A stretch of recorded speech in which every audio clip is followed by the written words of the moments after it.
সালামুন আলাইকুম প্রিয় দর্শক শ্রোতা, দেখছেন কিয়ম কোরআনিক মেসেজ ইউটিউব চ্যানেল।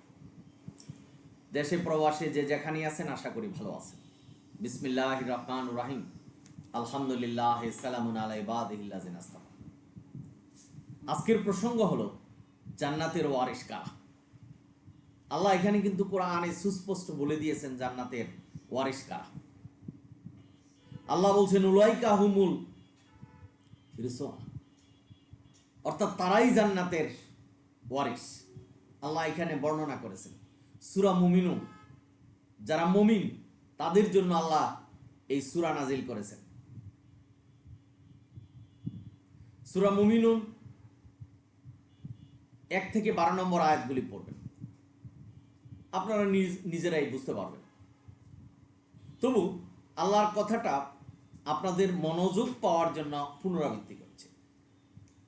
আল্লাহ এখানে বলছেন যারা নিজেদের সালাতে বিনয়াবনত, বিনয়ের সহিত নামাজ পড়তে হবে, সালাত আদায় করতে হবে, আল্লাহর বিধান মানতে হবে।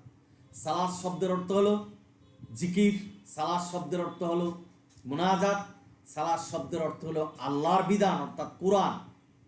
কোরআনের যে বিধান এটা ছায়ার মতো অনুসরণ করার নাম সালাত, ওটাই আকিমুস সালাত। অর্থাৎ সর্ব অবস্থায় এই সালাত আপনার ভিতরে থাকতে হবে, আল্লাহর হুকুম বিধান ভিতরে থাকতে হবে, আল্লাহ যেভাবে বলছেন সেভাবে হুকুম বিধানগুলি আপনার ভিতরে থাকতে হবে।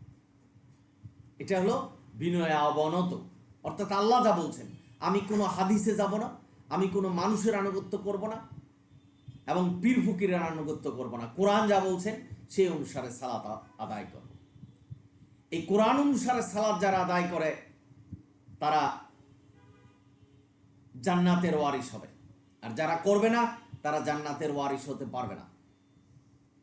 আসুন 2 নম্বর আল্লাহ কি বলছেন। বলছেন যারা অনর্থক কথা এবং কর্মে বিমুখ থাকে না। আজকের সমাজে দেখবেন হাটে ঘাটে মাঠে 3 জন একসাথে বসলেই অন্যের সমালোচনা, অন্যের গীবত চলতেছে। এটা মনে হয় একটা আনন্দ, একটা গেম। বিশেষ করে আমার মা বোনেরা একসাথে হলেই বাস সমালোচনা আরম্ভ হয়ে গেল। অথচ আল্লাহ বলছেন অনর্থক কথা এবং কর্ম যার ভিতরে থাকে সে জান্নাতের ওয়ারিস হতে পারবে না। এটা আল্লাহর কথা, কোরআনের কথা। সুতরাং আশা করব যে অনর্থক, যা জীবনের জন্য কোনো প্রয়োজন নেই, যা সমাজের জন্য প্রয়োজন নেই, যা কখনো ভালো হতে পারে না, এই ধরনের কোনো কথা বলা থেকে বিরত থাকে এবং এমন কর্ম করব না যে কর্মে আমাকে জাহান্নামে যেতে হবে। অনেক মানুষ খারাপ চিন্তা করছেন, কিভাবে সুদ ঘুষ খাবেন, কিভাবে জেনা করবেন পরিকল্পনা করছেন, কিভাবে খাদ্যে ভেজাল মিশাবেন পরিকল্পনা করছেন, কিভাবে খাদ্য সিন্ডিকেট করে কৃত্রিম দাম বাড়াবেন সেই পরিকল্পনা করছেন। আবার তারা হজে যাচ্ছেন। এটা যেন আপনাদের ভিতরে না থাকে, অর্থাৎ অপকর্ম যেন আপনার ভিতরে না থাকে। নিজেকে যাচাই করে নেন।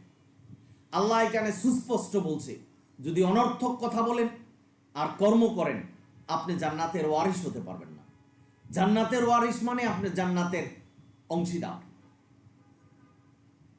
পিতার সম্পত্তি যেমন ছেলে মেয়ে পাবে, অন্য কেউ এসে দাবি করতে পারবে না, ঠিক তদ্রূপ আপনার ভিতরে আমি আল্লাহ যে কথাগুলি বলেছেন সেটি আপনার ভিতরে থাকতে হবে, তাহলে জান্নাতের ওয়ারিস হতে পারবেন।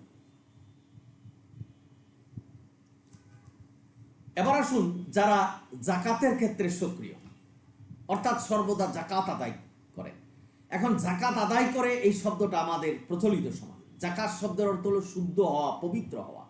অর্থাৎ আপনি সাদাকা করবেন, দান সাদাকা করে শুদ্ধ হবেন, পবিত্র হবেন। আপনার যে টাকা উপার্জন করছেন সেটা আপনি ভক্ষণ করছেন, এটা থেকে সাদাকা দিচ্ছেন কিনা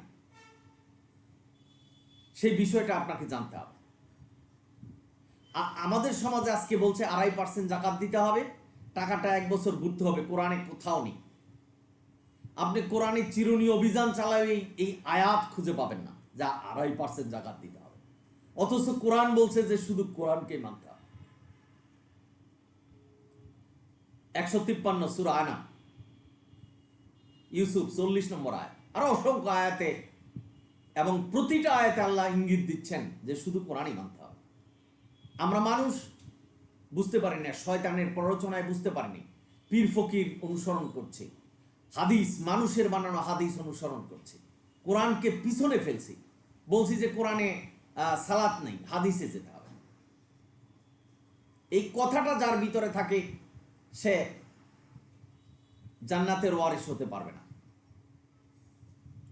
সুতরাং যাকাতের ক্ষেত্রে সক্রিয় থাকতে হবে। যারা সক্রিয় থাকবে না তারা জান্নাতের ওয়ারিস হতে পারবে না। এবার আসুন, নিজেদের লজ্জাস্থান যারা হেফাজত করে না। আজকে সমাজে দেখুন, অবৈধ প্রেম, অবৈধ মেলামেশা, অর্ধ উলঙ্গ উলঙ্গ অবস্থায় ফেসবুকে ছবি দেওয়া, টিকটক করা, নাচানাচি করা, এই সমাজটাকে কলুষিত করছেন। ধর্মের ব্যাপারে তাদের কোনো ন্যূনতম জ্ঞান নেই। যারা এগুলি করছেন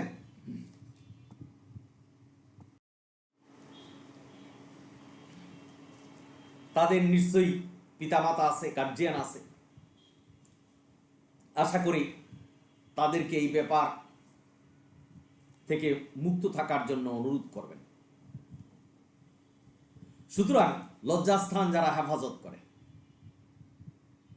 আল্লাহ যেভাবে বিবাহ বন্ধনে আবদ্ধর পরে সহবাসের কথা বলছেন, যেভাবে বলছেন সেভাবেই পালন করতে হবে, মানতে হবে, কারণ আমাদের সৃষ্টিকর্তা বলেছেন। সুতরাং নিজেদের লজ্জাস্থানকে যারা হেফাজত করে না, এখানে আপনি কিভাবে কাপড় পরবেন, পুরুষ কিভাবে পরবে, মহিলা কিভাবে বাইরে যাবে, এর বিস্তারিত একটা কথাই বোঝানো হয়েছে। সুতরাং লজ্জাস্থান হেফাজত করতে হবে। আপনি এমন কাপড় পরলেন যে কাপড়ে সবকিছু দেখা যাচ্ছে, সেক্ষেত্রে আপনার লজ্জাস্থানকে আপনি হেফাজত করেননি। আপনার জন্য জান্নাতের স্থান নাই, আপনি জান্নাতের ওয়ারিস নন। আপনাকে লজ্জাস্থান হেফাজত করতে হবে।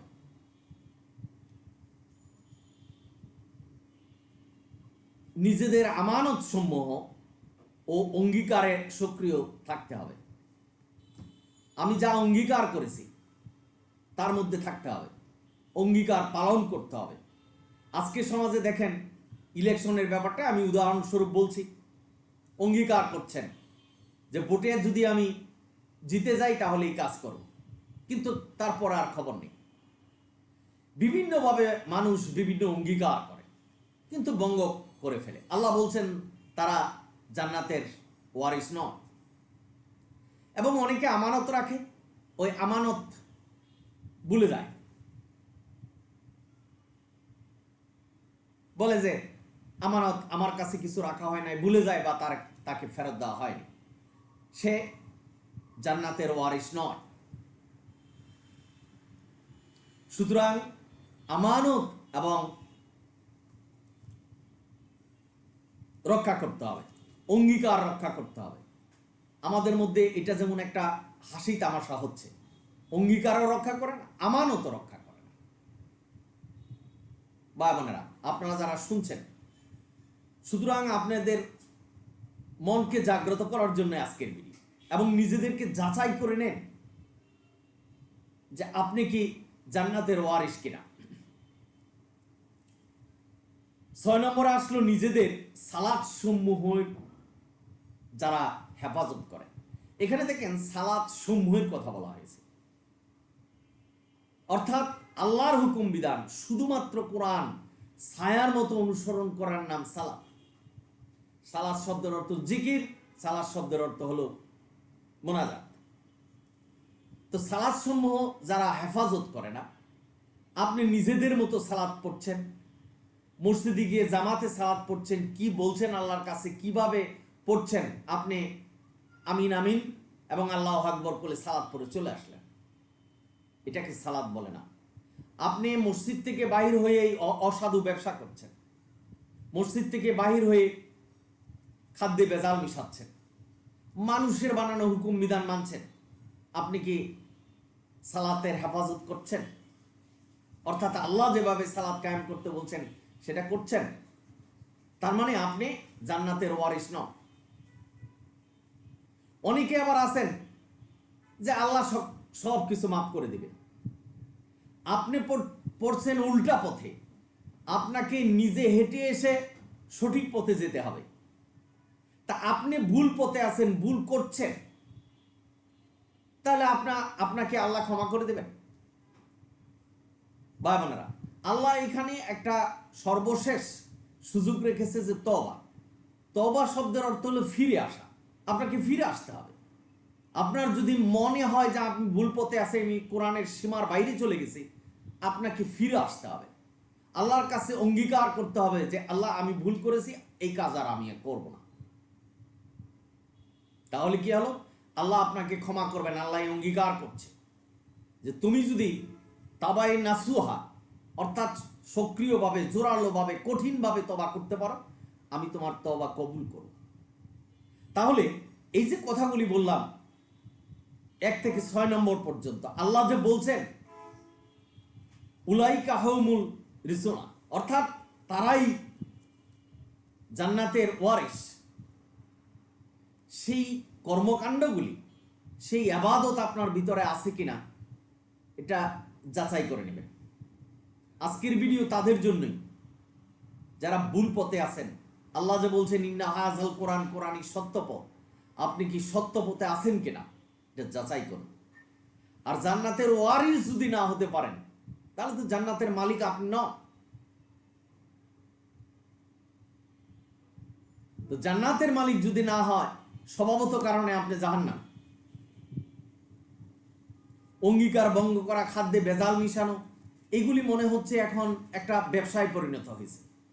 আজকে সমাজে যারা মোল্লারা আছেন তারাও ব্যবসা করছেন, লক্ষ টাকা নিয়ে ওয়াজ করছেন, মসজিদে ইমামতি করে চেয়ে টাকা নিচ্ছেন, মাদ্রাসায় ভুল শিক্ষা দিচ্ছেন, কোরআন সেরে হাদিস শিক্ষা দিচ্ছেন, হাদিসের কথা বেশি শিখাচ্ছেন। এগুলি শিখে এবং ভুল হাদিস বলছেন, কোরআনে যেটা নেই। যারা হাফেজ হচ্ছেন তারা বিনা হিসাবে জান্নাতি, এবং এমন 10 জনকে তারা জান্নাতে নিয়ে যেতে পারবেন যাদেরকে আল্লাহ জাহান্নামের অর্ডার দিয়েছে। কোরআনে কি এই ধরনের কোনো আয়াত আছে? মিথ্যা বলছেন, প্রভাবিত করছেন মানুষকে। এইভাবে যারা আল্লাহর হুকুম থেকে, অর্থাৎ কোরআনের সীমার বাইরে যেয়ে যারা জীবন প্রতিষ্ঠা করছেন, তারা জান্নাতের ওয়ারিস নয়। বাবানেরা, আশা করি বুঝতে পারছেন, কোনো ব্যক্তি সমাজ গোষ্ঠীকে অবতীর্ণ করার জন্য না। আল্লাহ কোরআনে বলছেন যারা ধর্ম ব্যবসা করে, ধর্ম অর্থাৎ কোরআনের আয়াত বিক্রি করে, তারা যেন আগুন বক্ষণ করে। আর আগুন বক্ষণ করলে আপনি কি হবে সাধারণ জ্ঞানে বুঝতেই পারেন। আরেকটা কথা বলে যে মোল্লারা করবে কি, তারা কি করে খাবে?